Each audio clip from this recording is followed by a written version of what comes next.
make a really cool analogy in your lecture that you gave on this, and you said, imagine throwing a grenade into a bucket of paint, and that bucket of paint splatters on the wall, and you get the Mona Lisa. Except really, that's just an analogy for us to get our mind, working in that sense. But that doesn't even really describe it. I mean, the chances of that happening are slim to none.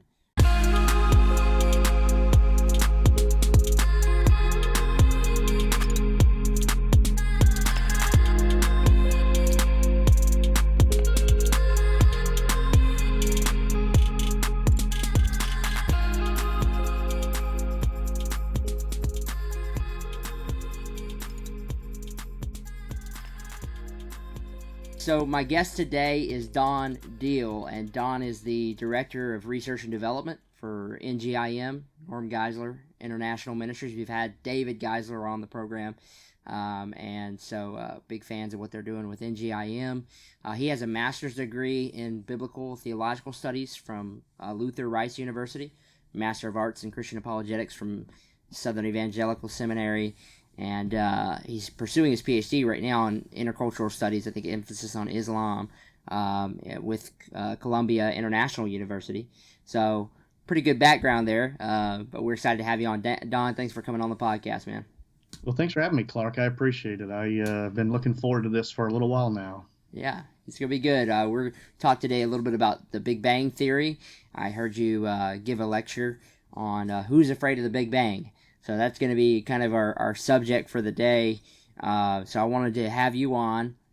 I told you before the podcast, I'm sort of a layman when it comes to these things, and I'm sure a lot of my audience is as well.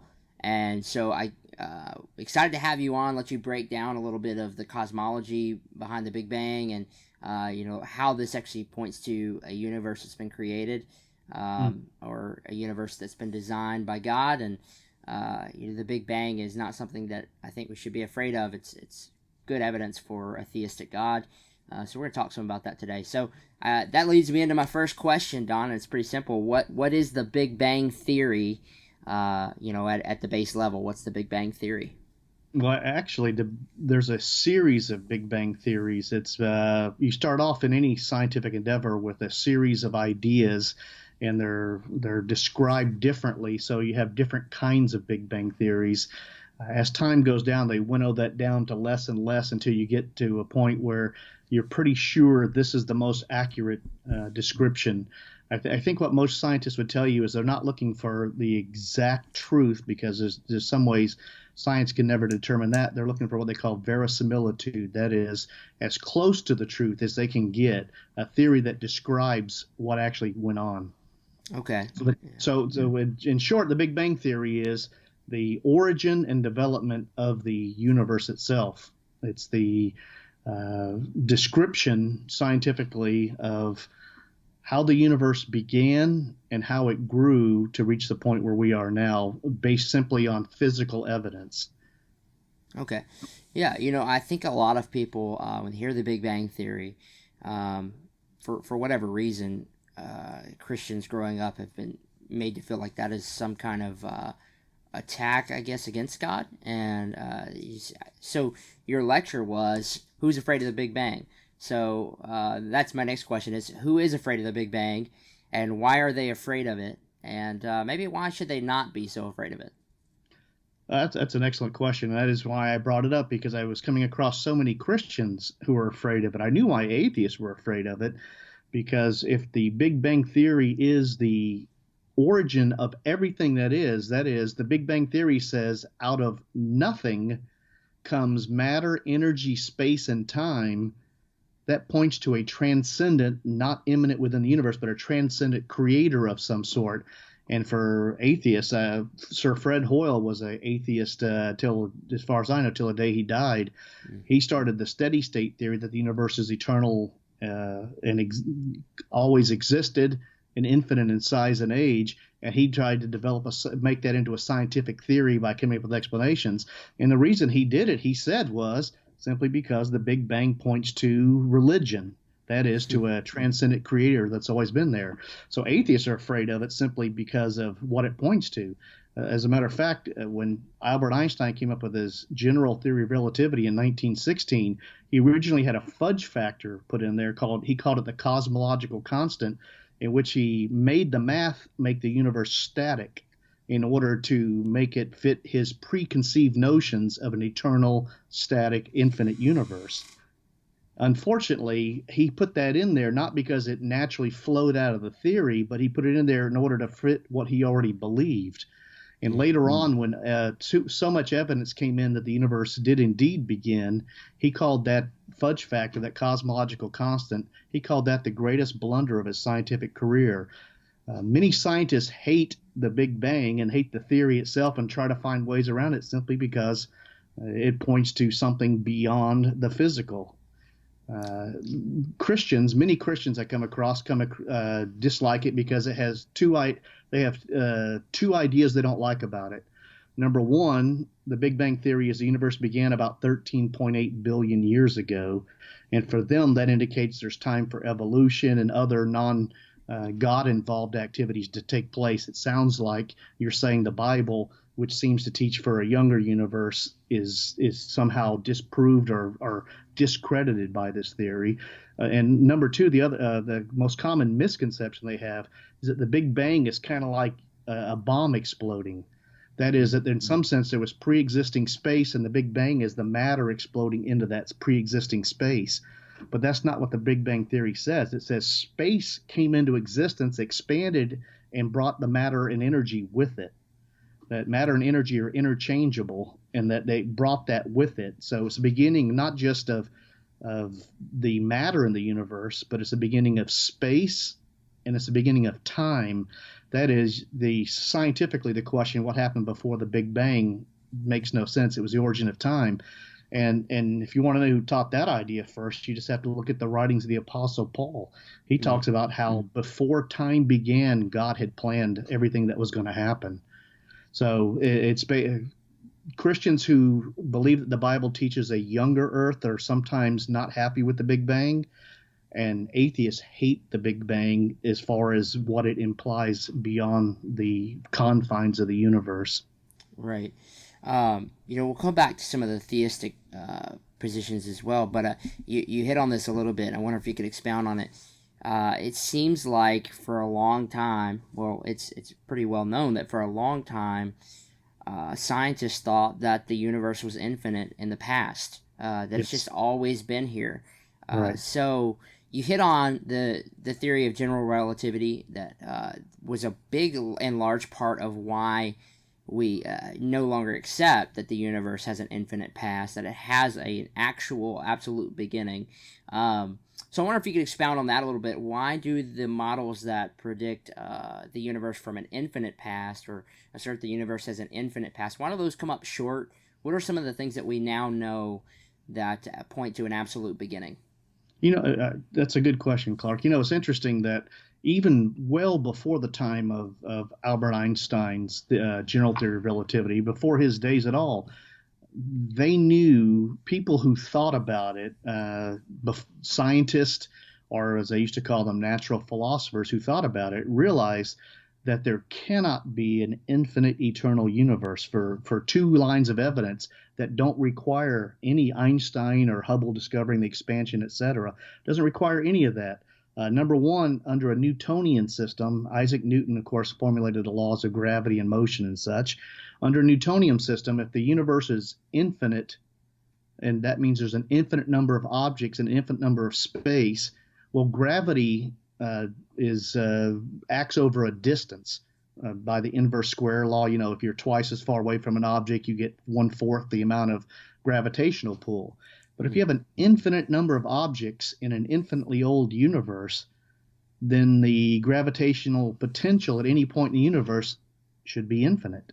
It's cumulative. And although I've gained weight over the years, I'm pretty sure that I'm not infinitely heavy here. Well, if you change that and you say, well, we have a infinite number of objects in a finite aged universe that hasn't been around forever, what happens under Newtonian physics? Well, all those points would pull to a central point. They would all draw into a central point. Uh, if you have, if you have a finite size universe that's infinitely old, then over time they would all eventually attract towards a central point. You know, like the supermassive black holes that they have good evidence for believing at the center of our galaxy and others. So either way, just understanding Newtonian, Isaac Newton's version of gravity before Einstein changed it or added to it, even just under a simple Newtonian understanding of gravity, it couldn't be infinite either in size or age. Either way, you end up with problems that don't exist right now. So it should have been proved. That's one way that they should have known, and many did. The second one is known as Olber's paradox. If you think about it this way, if the universe is infinitely large and infinitely old, then light could have traveled to where we are from anywhere in the universe over an infinite amount of time. When we look at the sun, it looks very bright. Now imagine an infinite number of suns shining for an infinite amount of time. Every direction you look at, why would there be darkness? There would be no nighttime. Every direction you look, your line of sight should be caught up on a sun. Yeah. So because the sky isn't the brightness of the sun in every direction, we know that it can't be an infinite amount of time or an infinite number of stars, that it has to be finite. So even well before Einstein's time, there was very good evidence and reasons for understanding it couldn't be infinitely old, regardless of whether you followed the teachings of the Bible or not. Just logic indicates it couldn't be. Besides the purely philosophical arguments, the physical arguments show that it couldn't be infinitely old or infinitely large. So they knew that, but it's kind of like I'm sure you've heard the term cognitive dissonance. Mm-hmm. It's where a person has two ideas they keep in their head. They believe both of them, but if they put them together, they conflict with each other. I'll give you an example. An atheist may posit that love is a biochemical illusion produced in the brains of mammals in order to get them to procreate and keep the DNA going. That's their scientific explanation of love. Mm-hmm. But they also love their family. They love their spouse. So they have I think love is valuable, true, and I know it and feel it intensely on one side of their brain. And they got this logical explanation that says it's really nothing. It's just chemicals reacting in my brain, causing electrical potentials, etc., that equal out to the illusion we call love. Well, they have this idea it's nothing but physics, and it's a real, deep, and meaningful thing that's real. And they keep those separated in their head, cognitive dissonance. The same thing with people who didn't want to believe that God created the universe. The evidence was there long before the time of Albert Einstein that indicated that the universe couldn't be eternal and infinite, but they chose not to think about it. Right. Yeah. I hear these theories that are thrown out, and yeah, I think they're sort of trying to salvage an infinite universe because that would do away with the need for God or anything that would bring time, space, matter into beginning. Because we would be logical to say that if time, space, matter, energy had a beginning, it would have to be timeless, spaceless, immaterial.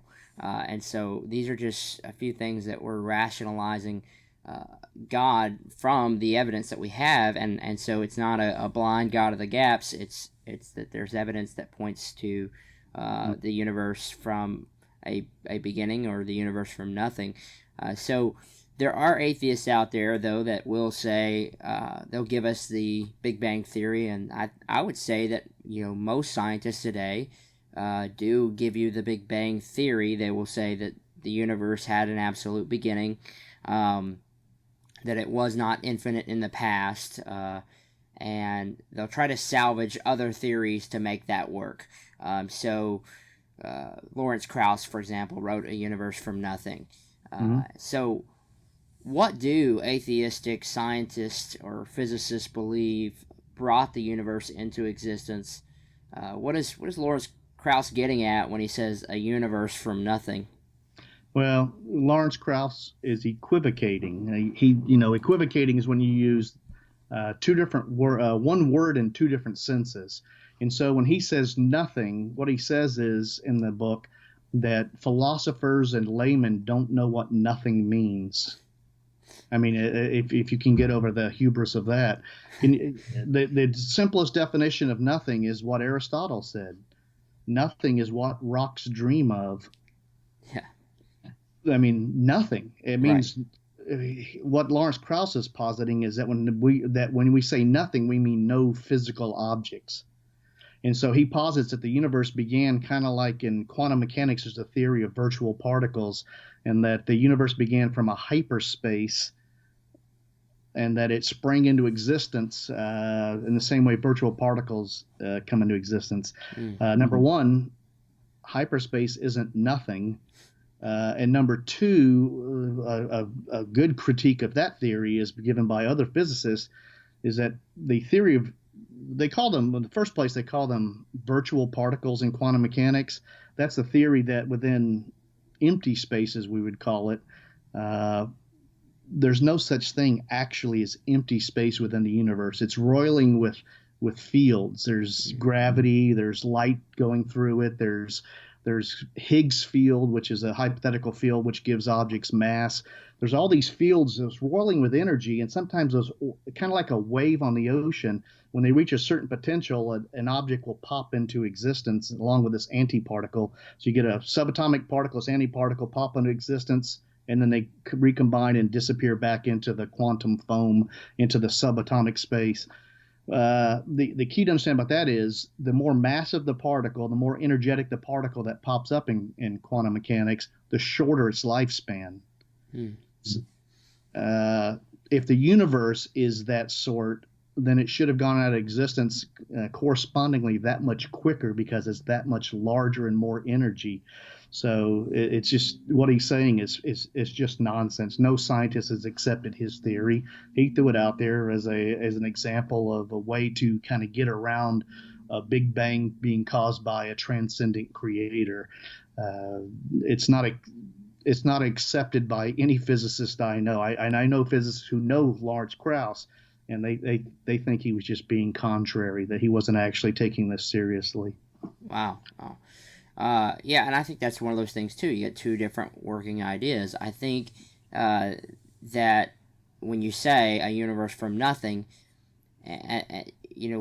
obviously you don't have to be a philosopher to understand that nothing means no thing, nothing, no quantum vacuum, no energy, nothing, and so that's what the evidence points to, that time, space, matter had a beginning, but before that there would have to be nothing. And so we're seeing evidence for that, and I think they're just trying to hold to whatever theory they can hold on to, or to kind of rework the word nothing, and so they come up with competing models. So what are some of the competing models that atheists are putting forward that are out there now in regards to competing with the standard Big Bang theory?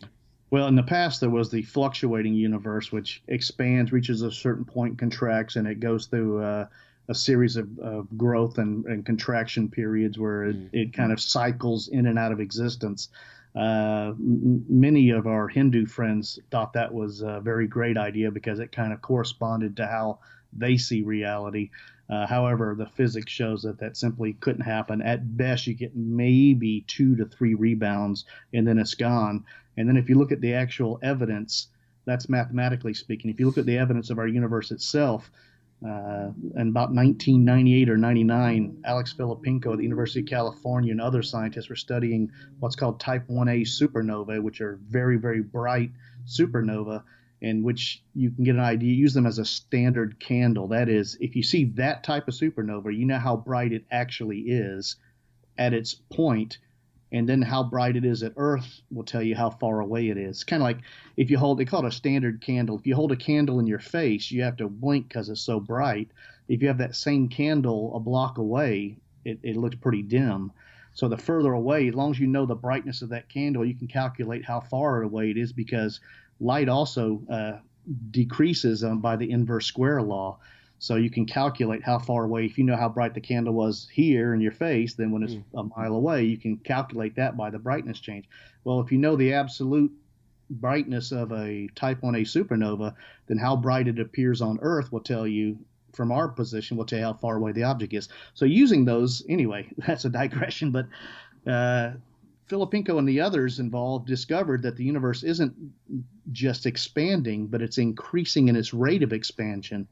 That is what they call the dark energy coefficient, is causing the universe to expand at a faster rate, such that there's not enough gravitational force to cause a recollapse ever. It's beyond that point. At this point, if you're a non-believer, then the future of the universe is a heat death.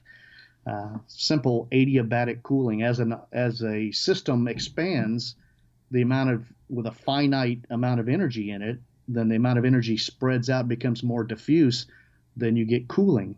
Same thing happens on Earth. If a air mass is moving across the surface of the Earth and strikes a mountain range and moves up, it cools because it expands and cools. As the universe expands, it cools.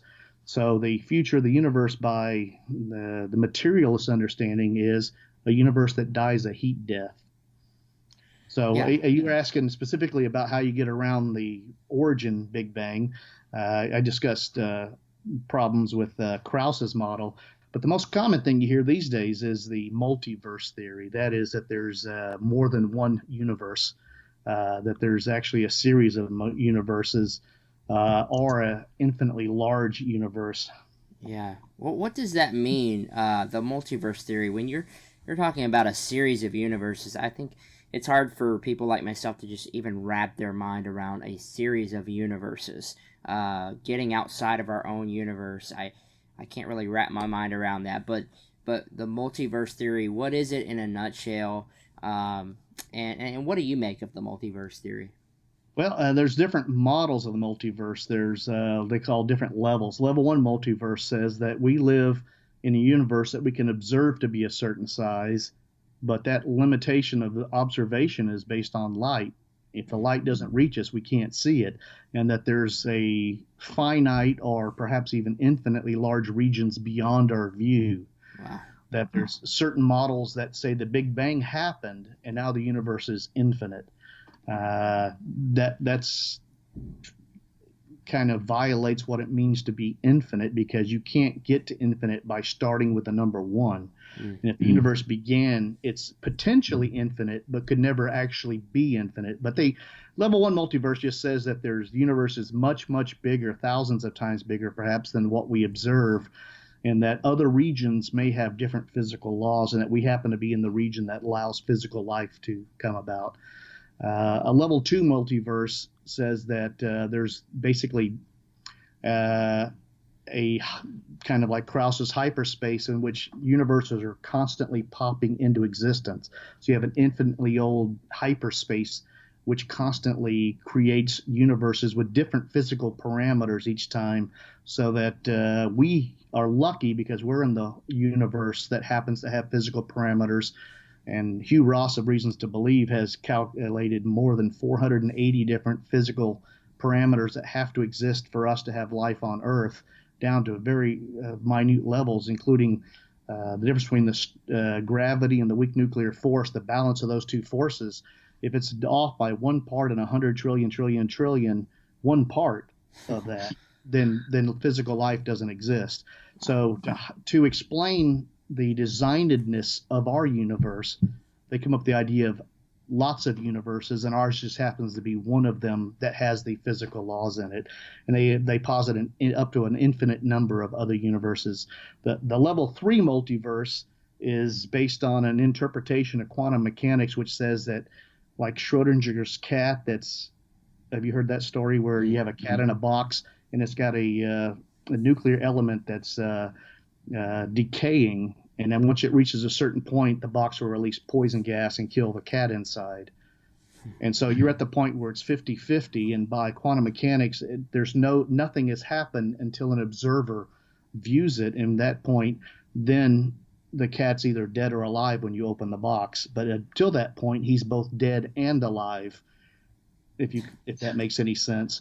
And so what they say is that at each point in the universe, when there's a chance for more than one thing to happen, each thing does happen. It just branches into a new universe. And so if you roll a single die, 6 new universes are created. Wow. Yeah, let's just say there's, and there's a higher level one that combines, they call M theory, which basically combines all those multiverses into one model, kind of subsumes all those into one model. And let's just, the key thing to know in this case is number one, the primary motivation for the multiverse theory is what I mentioned before, the extreme designedness, the amount of detail that it took to design a universe to allow physical life to exist. It's a way to explain it away. And number two, the key thing to know is that there's no physical evidence for a multiverse. By the laws of the general theory of relativity, you can't examine outside of our universe. I think that's such a huge point. I think people, you watch, we talked a little bit before the podcast about, there's popular movies that I watch now that the multiverse theory is always in the background, or you read comic books. If you're a comic book fan, Next there's Doctor Strange movie, The Multiverse of Madness. There you go. There you go. It's out. It's everywhere. And so it's really a popular, and I think it's fun for sci-fi. But I think outside of that, there is no empirical evidence for it, and I don't think people realize that. That just a layperson like myself that's just watching these films, or hearing Lawrence Krauss, or hearing these guys. If I can interject something here, I think it's some important point to make is that most people who don't study science don't understand in physics that there's basically two fields of physics. There's experimental physics and there's theoretical physics. Stephen Hawking, Lawrence Krauss, those fellows are involved in theoretical physics. They come up with ideas and try to mathematically model them, and then the experimental physicists can test those theories to see if they're real.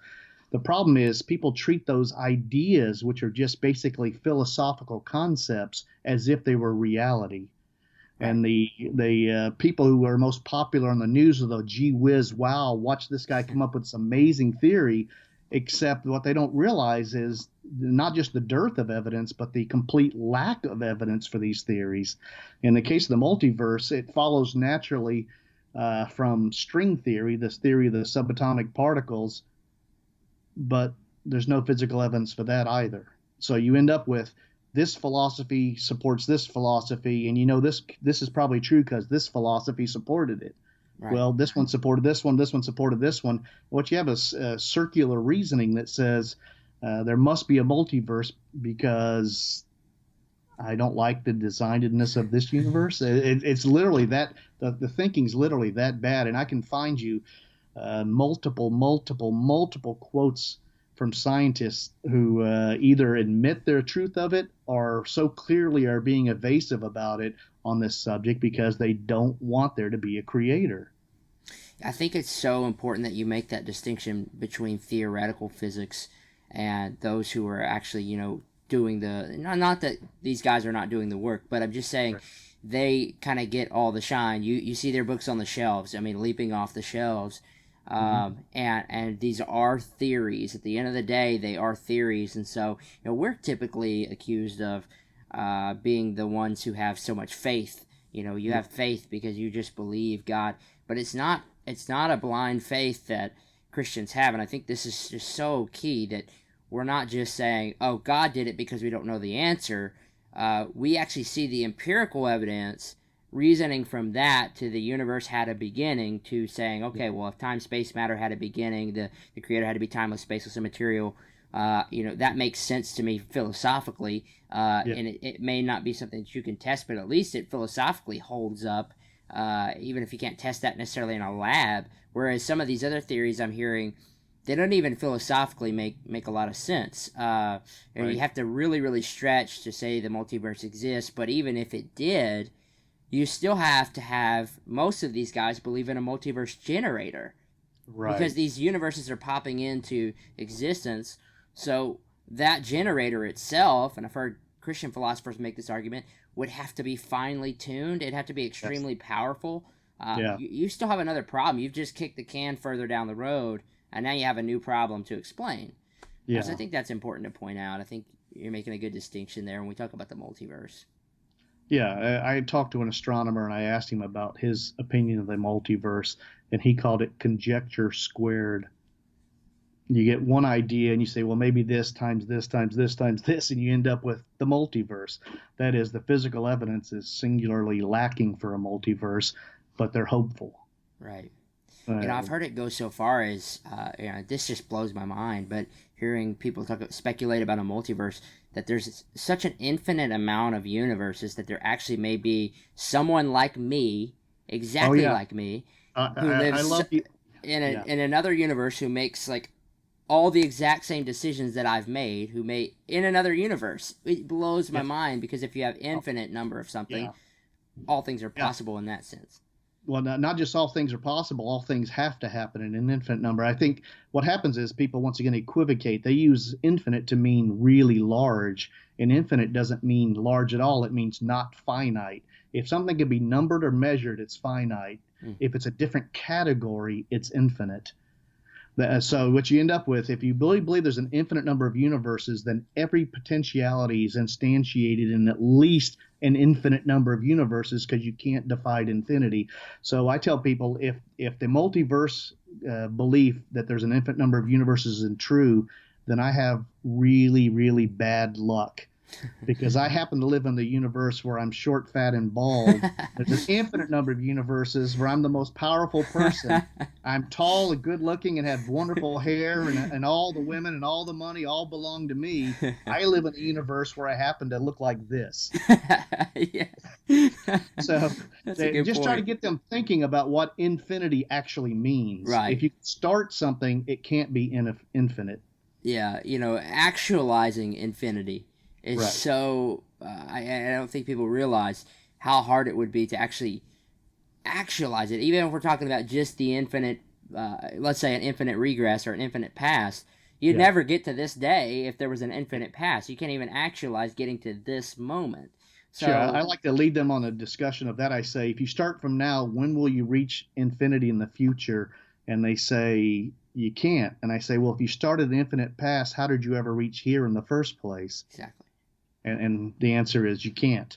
Right. So, Yeah. and actually, that's actually become a scientific theorem at this point. Three scientists, Borde, Guth, and Vilenkin, about 10 years ago, came up with what they call the Borde-Guth-Vilenkin theorem, strangely enough. And in it, they've showed that if the universe on whole is expanding, it had to have a finite point of existence. That is, it began. And Right. so it's a scientific, it's not, they say the mathematics are inescapable. So the universe had to have begun. Right. I know Alexander Friedman, George Lemaitre, they had, made some important discoveries to show that the universe is expanding. Then Yeah. you got Edwin Hubble, who's capturing redshift Mm. to show that the universe is expanding. And, it's pretty simple. It's not a stretch to say, what do you get when you reverse the process? If it's Yeah. expanding, you reverse it. Well, if we had a video camera in space and we were recording it expanding, and then we rewinded the camera, it would contract into nothing. And so that's kind of the Big Bang Theory in a nutshell, but it's that we have so much physical empirical evidence for a finite beginning. And I don't know if that's taken seriously enough, No, because I tell you how when I'm reaching out to unbelievers, what I'll say is either, can you understand why I might believe in a creator God? That is, instead of trying to force them to accept my view, just try to get them to understand how I'm thinking. Or I say, matter, energy, space, and time began. Can you just think about that for a little while? yeah, Just to kind of get them out of their accepted way of thinking. If you want to keep a person an atheist, you keep them busy, you keep them from thinking about what really matters in life and the deeper questions. If you want to move them away, just ask them to think these kind of thoughts, and it helps to move them. yeah, yeah. And I think we'll shift gears a little bit here to the theological implications, because I think that's a good point to move to that. But just so our listeners understand how, and we've talked about it a little bit, but how do we reason from the Big Bang to a theistic God? How do we make that transition to a theistic God? Is that just a leap? Is it a plugging in God of the gaps, or is there some good reasons to No, make that move? just so your listeners will understand, God of the gaps is when science can't explain something and we say, well, God did it. Like what keeps the planets on their courses, because under Newtonian system, there should be some perturbations that lead to planets wandering off. and yet somehow they stay in place. How do they do it? Well, God did it. And so God of the Gaps is basically an argument from ignorance. It says, if you can't explain it, then I'm going to pop in God and I'm right because you can't prove me wrong.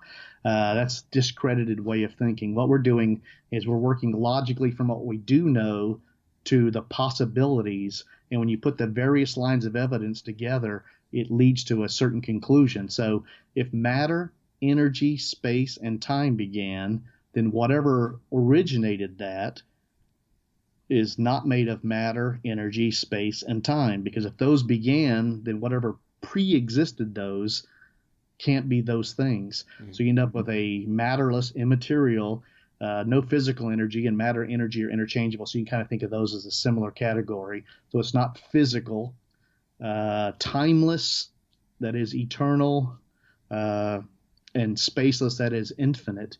And when we talk about God being infinite, some people kind of get this idea we're talking about a really, really, really big God. We're talking about a different category of existence than we experience. We see things in a we say three-dimensional, with time four-dimensional, but we just say three-dimensional space, length, width, breadth, and height. We think of things like that, and we just extrapolate that to a really large size, and we think of God like that, really big. That's not what the word infinite means in this sense. In this sense, the word infinite means a different category than. So what I like to say to people to kind of get them thinking the right way, if they don't understand what I'm talking about, is I'll ask them, where does 2 + 2 = 4? And I say, does 2 + 2 = 4 everywhere? And they'll generally say, yes. And I say, can you point to 2 + 2 = 4? You say it's everywhere. Can you point to it? Well, because conceptual objects like numbers and such aren't physically instantiated.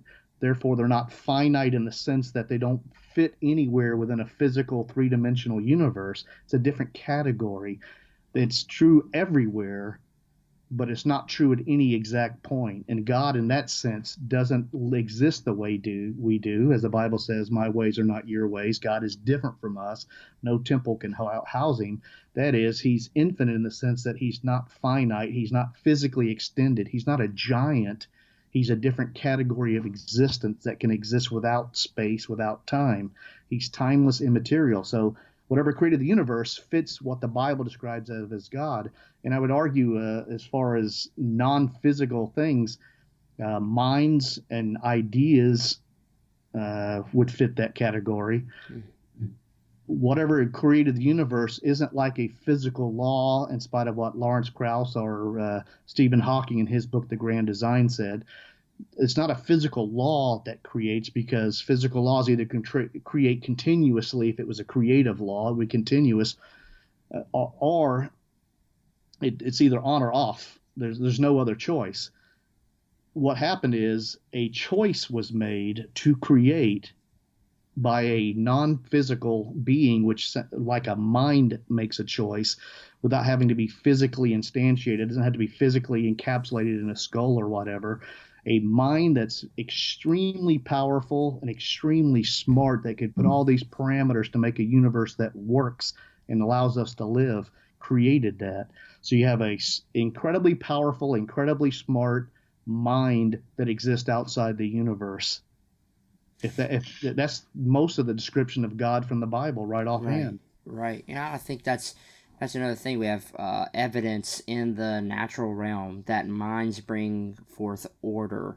If I'm going to sit down on my computer and type in a code to make a function in my computer, my mind is very important at that point. Orders don't just generate randomly or without some kind of driving force.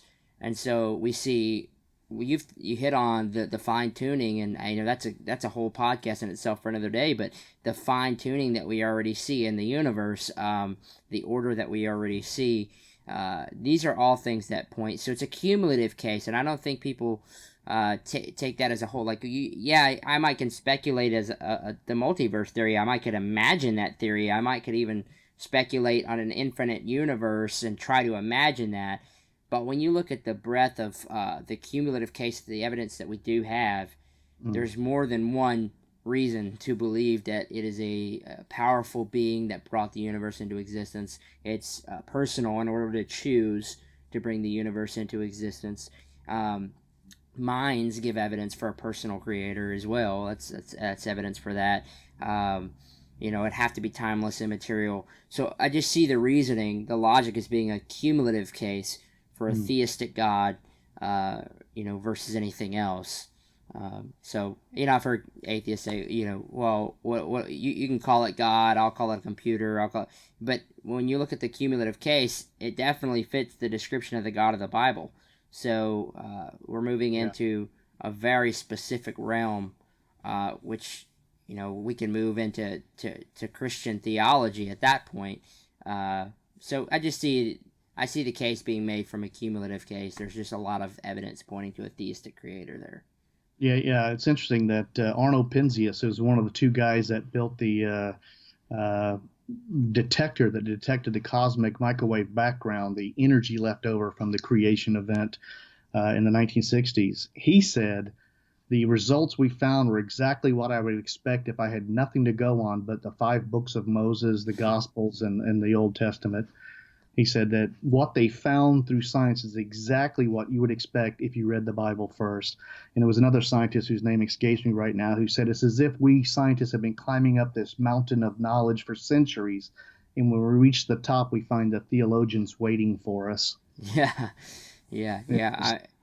I think it's pretty amazing to see. There's just certain scriptures that leap out too. You're reading the Word of God, and there's certain things that just that leap out.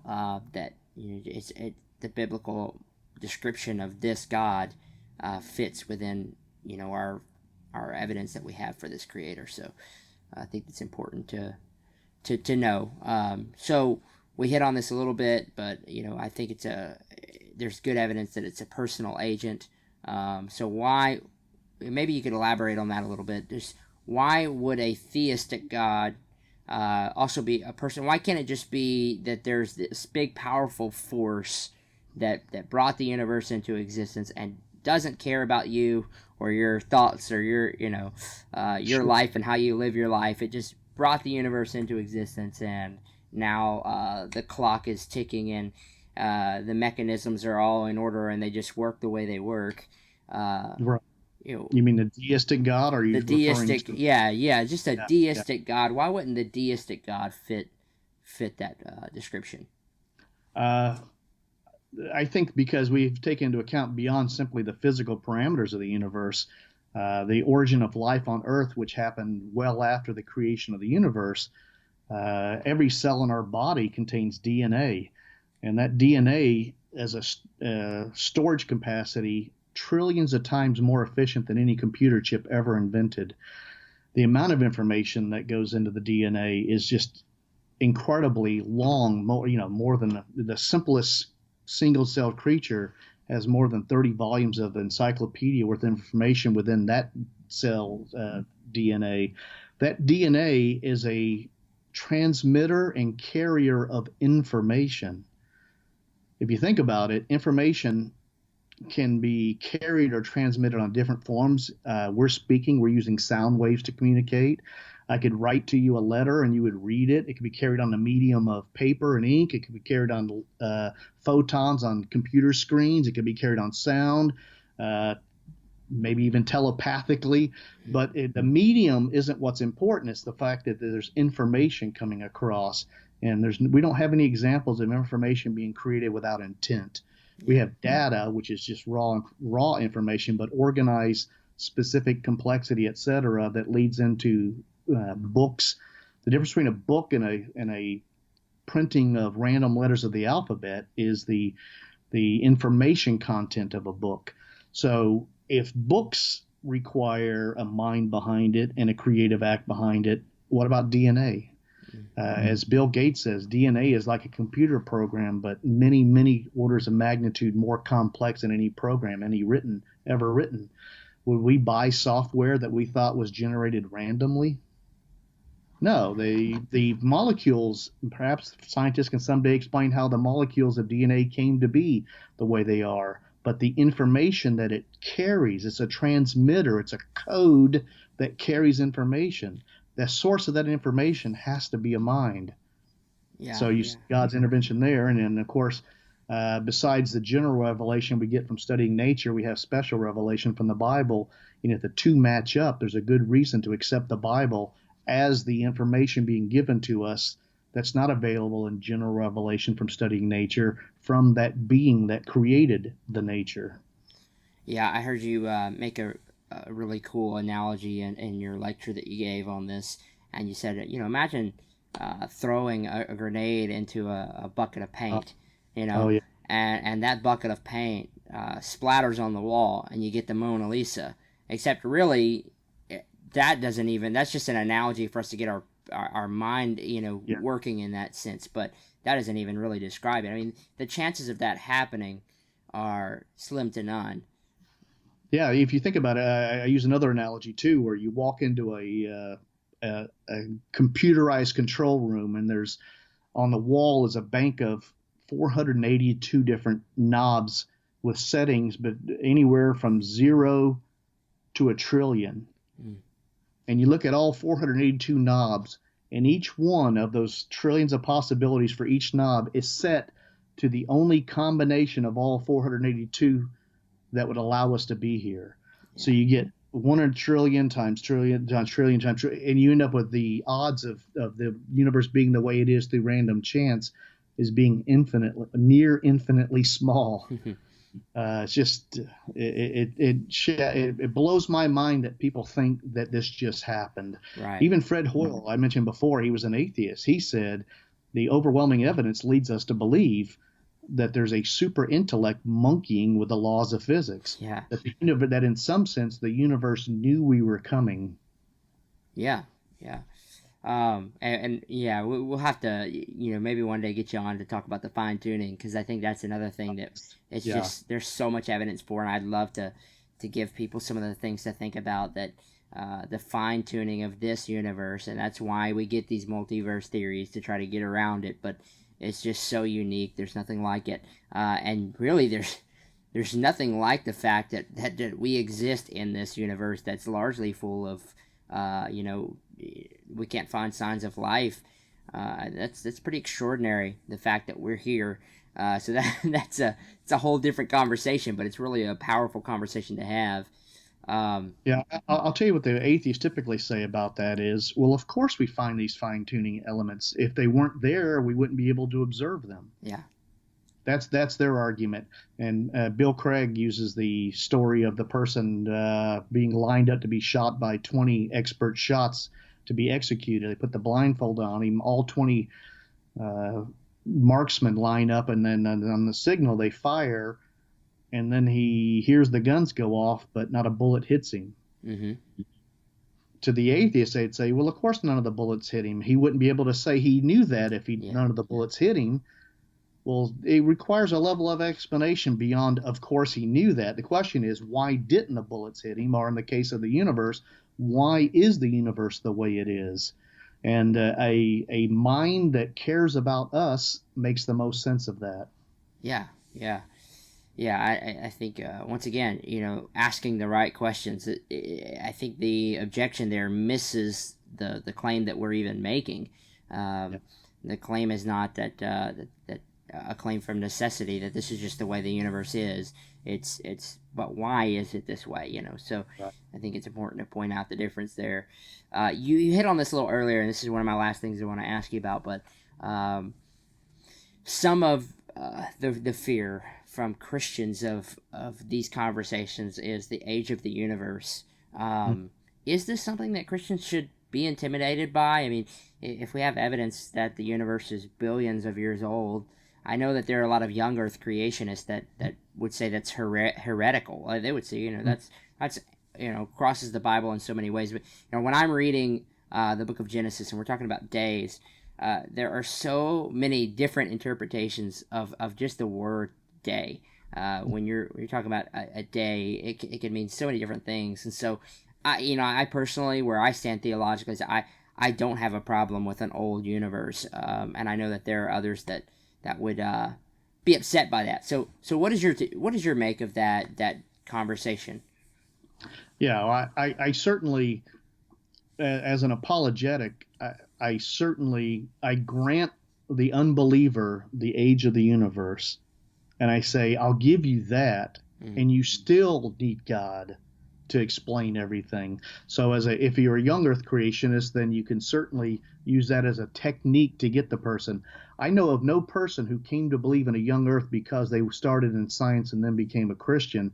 That is, that no person who came to believe in a young Earth because of science and then said, well, science shows me there must be a young Earth, therefore I need to be a Christian. I know of no person who followed that route. Right. Every young Earth creationist I know, and I've got a great many friends that are young Earth creationists, they start, I believe the Bible teaches a young Earth, and therefore science must be faulty in some way. There must be some mistake they're making in logic or evidence or something they're overlooking in science, or some mistake they're making. Mm. And there's various arguments for why why the evidence isn't as good as the materialist or the old Earth creationists believe it is. But overall, you alluded to this earlier. The Hebrew word yom, which is translated as day, has a range of meanings. Mm. I mean, it can mean the daylight period. It can mean 24-hour period. It can mean an age. It can mean a finite but an extended but finite period of time. We use the word day the same way as now that they did then. If I say in my great grandfather's day they took horses and carriages around, am I implying in any way that my grandfather lived 24 hours? No, of course not. So we use the word day in a range of meanings that way. Now, I think another thing to keep in mind is that in Hebrew, the entire vocabulary of the Old Testament is only a few thousand words. English has 500,000 words. Yeah. There's only a few, less than 5,000 words in the Hebrew vocabulary in the Old Testament. Each word has to be given a range of meanings in order to fit different situations. And so when you read the English version, the translators have made a choice on what they think it means. And there's many good reasons to believe that it's teaching 24 hours. I'm not saying that anybody's crazy to believe that. That's not what I'm saying. But I'm saying that to be dogmatic on that issue, I mean, if you were to be with a person on a desert island and you had nothing but you two, and you guys knew your life was going to end soon, and you wanted to tell him about Christ, would you start with 6,000 years ago God created the universe, or would you start with the story of Jesus and what he did for us? So I think that's an important question, the age of the universe, but I don't think it's a defining question for Christian belief. That's where I stand on that. Okay. Yeah, and I totally agree with that too. Those are fun for me. They're fun conversations to have, and I'm willing to have those conversations and to learn and maybe change my position or learn something. But as far as does it lead to Jesus? Does it is it really is it something that contradicts the gospel message? I don't think it rises to that level at all, and I think sometimes we can get so carried away with those things. And now, in the day that we live in, there I go using day. The day that we live in, it seems to be something that we should really put on the back burner in comparison to atheistic ideas or ideas that God can't exist. I feel like now we're in a different ball game where we're trying to make a case for God's existence in a very secular and cynical age. And so, I think these are the conversations we need to be having that are a little more important in that sense, that we're trying to reach to non-believers these days versus squabbles amongst people who are already convinced that Jesus is the only way to salvation. I just enjoyed kind of bringing that question up because I was just curious. We mentioned it at the beginning, but there are Christians, I think, that are intimidated by the Big Bang Theory, and I don't know if that is a totally plausible thing that you have to be intimidated by that. I think you should be able to look at and say, this is actually something that is positive evidence for theism and Christianity. But this is pointing back to a universe that was created by God. And so it definitely shouldn't be something to run from. If anything, it's to be something that we know more about and share with other people. Absolutely. Could the universe be young? Absolutely. God could Sure. have created this person. Please don't understand. I'm not saying that. Uh, I'm personally, I'm not going to take a hard stance either way Right. for my own self. I'm perfectly comfortable affirming a younger universe. I could be wrong. I Right. mean, as far as the age of the universe, either way, I could be wrong. Anybody could be wrong about it. I thoroughly believe that all Christians, if they are truly Christians, have mostly correct belief, but I'm also thoroughly convinced that we all have some mistakes in our thinking. The question Sure. is, does it dis, does it eliminate us from joining the heavenly choir, so to Right. speak? And I just don't feel like this is an issue that does that. Right. Yeah. I'm in the same boat. I'm wide open to learning from both perspectives, either the young Earth or the old Earth creationist. I'm wide open to learning new things, and this is something that I am by no means an expert in. And I'm no theologian either. So but I do enjoy apologetics, and I do want to follow the evidence wherever it leads, because I think it's going to lead us back to our Creator, and whether that be evidence of a young Earth or an old Earth.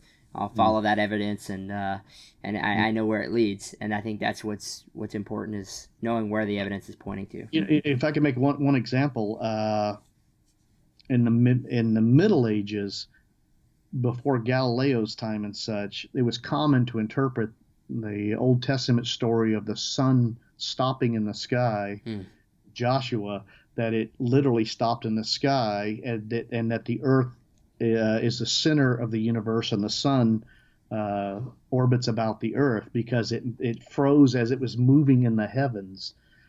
And then later on, when we discovered that the sun is the center of the solar system, and that the earth revolves around the sun, we changed our interpretation of the Bible verse because of that. Yeah. We didn't give up on our belief in God and the Bible. We simply said we were misunderstanding that was using phenomenological language. That is, was using language that describes what you actually saw as opposed to what actually is happening.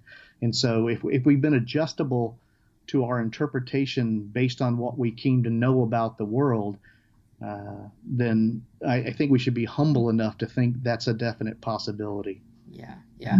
Yeah. And I think it's important too to point out that post-Copernican revolution, you have most of the scientists that were saying that the sun is the center of the universe were also Christians. I mean, Johannes Kepler, Tycho Brahe, these are Christians, and they were totally okay with the universe, or our universe revolving around the sun, and rather than the Earth, but they still maintain their belief or their faith. And a lot of the scientists up until the Enlightenment age were primarily Christian, and of course post-Enlightenment, it's a different story. But all the way to the Enlightenment period, and still today, I mean, there are phenomenal scientists out there. They're phenomenal. Unfortunately, because their theories point to God, sometimes they're labeled as pseudoscientists, just offhand, without giving any credence or credibility to the work they've done, and their use of the scientific method to come to their conclusions. It's kind of a crazy world we live in, where science becomes something that's almost a religion in itself. Science says this and science says that. And it's always important to tell people science doesn't say anything, scientists say things. So, we were talking in the beginning about some of these theories that are theories. There's no empirical evidence, but are sort of put out there as if they are widely accepted as empirically proven things, the multiverse being an empirically proven thing that you should accept. And it's a theory, and there's no evidence, and it's really, there's no way to even examine a multiverse if it were to exist. That's just not something that can be proven. So yeah. Science does a tremendous job telling us how the physical world works. But because it's ultimately reductionistic, it's looking for the smallest particles to put together and smallest building blocks to put together to describe things. And it's ultimately they use methodological naturalism. That is, they only look for natural explanations. Well, if you start off only looking for natural explanations and you come to a natural conclusion, who's to be surprised by that? Right. It's like casting going fishing with a net that has the holes in it that size and saying, oh, there's no minnows in the ocean. Yeah. It's just you're using the wrong tools. I mean, there's many things science is blind to. Even Stephen Jay Gould, the Harvard paleontologist, he said that science can tell us what societies hold to be true, to be moral, but science can never tell us what is moral. Right. That is, there's certain things that science is just simply not equipped for. I love science. I've been studying and reading it my whole life, but it's a tool which works very well in the areas of which it's specialized, and when it expands beyond that, it's just another form of philosophy which may or may not work. Yeah, absolutely. Well, one more thing too. What books do you recommend if somebody's listening to this podcast and they think, "Wow, this is something that I want to go further in," or maybe they're new to. We were talking about quantum physics earlier and quantum mechanics, and these are big ideas, and they take a while to wrap your mind around. So are there any particular books that you might recommend for my audience?